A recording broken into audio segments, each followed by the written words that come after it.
We're going to talk about the advanced analysis in the analysis mode. And here is where we have more rules and more things that we look for. I do like to say that these are Teal's recommended best practices. There's no such thing as universal resume best practices. So these are the things that we think make a resume great. If you disagree or you get advice from someone else to the contrary, that's also totally cool, as long as you feel confident about the materials you're sending out. So let's talk through them. So here we can expand them. Target title, if I click resolve manually, that's just turning it on, right? That's a basic rule. And now our professional summary is missing. Let's go do it. So we can turn it on.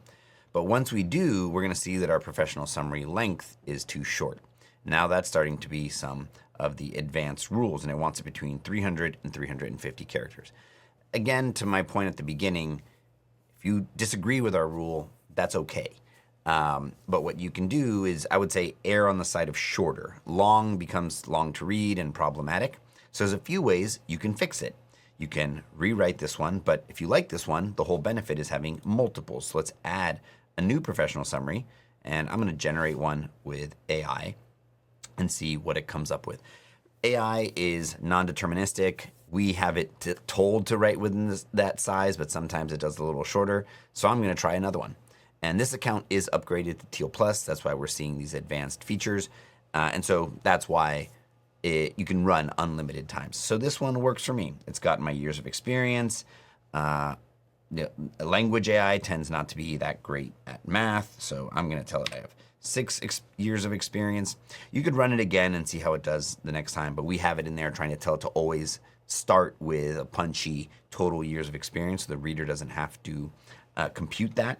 But overall, that looks good for me. So I'll save it, and that addresses the issues with the length. Again, feel free to tweak it, modify it yourself. If you don't like the results of our AI, take it over to ChatGPT, but manage as many as you'd like in here. The analysis is going to try to help you overall have those things addressed. Now it's saying we don't have enough bullets in this particular job. And that is the most recent job, the one at the top of the list. We think that one should be the most robust. People are going to want to see the most recent thing you did. So let's go ahead and resolve that manually, and it's going to take me to it. So it's going to say between 3 and 5. I've got 3 already. Let's go ahead and turn those on. And so now I've addressed that issue. You're going to see that some of these issues work in concert and sort of could lead to another, but we'll get there as we go. So this job, let's resolve that. It wants between 2 and 3. Let's give it those. This job as well. And while we're here, let's go ahead and turn on Marketing Coordinator. So now if we go back to our preview, we've got our bullets here. Now our recommendation is that you have at least a minimum of 10 in total, right? And those can start to compete if you've got too many jobs. Between 10 and 15 is our actual recommendation. So we need to fix this. We only have 7 or 8 right now. So let's focus on the most recent job, because I think that's the one that we could build it up a little bit. So we'll go ahead and add a bullet. We'll write it with AI. I'm not too focused on the content at the moment. So I'll just hit next and save it. And so now that's been totally addressed. We've got at least 10 bullets. If you want to add more, you can. But now we're going to start to focus on some of the content. We recommend what's called a time-based statement. It's giving it a time in which you did the work. This is probably the most subjective. I personally think it makes a resume bullet punchy. It adds some more numbers, and it shows that you can work on a deadline, that you are thinking about the time of the business. And so you want to show in the period in which you did it. So let's go over to this job, and none of them have it right now. So the AI is not going to produce it because we don't know in the time that you did it, but this is a great opportunity to use our customized AI feature. So let's say for this one, I want to go ahead and say that I did it within 12 months. So I'm going to improve with AI, and it's going to take some attempts at it to modify it, but I'm going to say customize AI. And then I'm going to go to a custom prompt. I'm going to say use the existing content, and please, I'm polite to the AI generally, please weave in that I did it in 12 months. And we'll go ahead and apply that. And so within 12 months, you can see which one you like, drove the execution of strategic marketing. Go ahead and click next and save that. And so now I've addressed that. Now, this rule, I will say, is the most delicate of all of our rules. The way that we're checking could use some work. So if you feel like it's in there and your common sense tells you it's there, I'm sorry, it's not passing, but it's okay, it's there. You've satisfied it.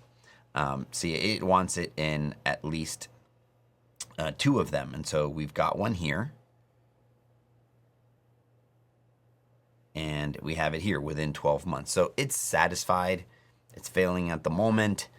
We're going to make this more robust, but I'm just going to say, I'm just going to close it and ignore it. And I know it's annoying. It can't get to 100%. It's just like very specific how it wants it worded, but you are solving the intent of that. And so now let's look at this one, which is some metrics. It wants us to have metrics in at least one of the bullets. You don't need to have metrics in every single bullet, but I would aim to have it in at least one. So here, let's go ahead and use that functionality again, since this gives us some of the historical understanding of our work and we don't have to try to come up with entirely new things. I'm going to improve it with AI, and it's going to try to put numbers in for me. It's going to take a guess. AI doesn't know. Sometimes we'll put in a variable. Sometimes we put in a real number. So go ahead and modify it for a number that works for you. Maybe I did 18% and I boosted traffic by 50. That's up to you. Modify it, change it. The AI is just suggesting things to make it easier and faster for you. So let's go ahead and save that. Now we've got that. And so this job doesn't have any metrics. The other thing I would recommend is bullets with metrics. Make them your first bullet. Always, because it catches someone's eye and then it'll get them to keep reading the next one. So you can rearrange your bullets. And I would recommend you to do that. Like, there's just going to be some that are better than others. And so rearrange those and make sure, so as people are reading, that bullet gets someone to read the next bullet, which then gets them to read the next position.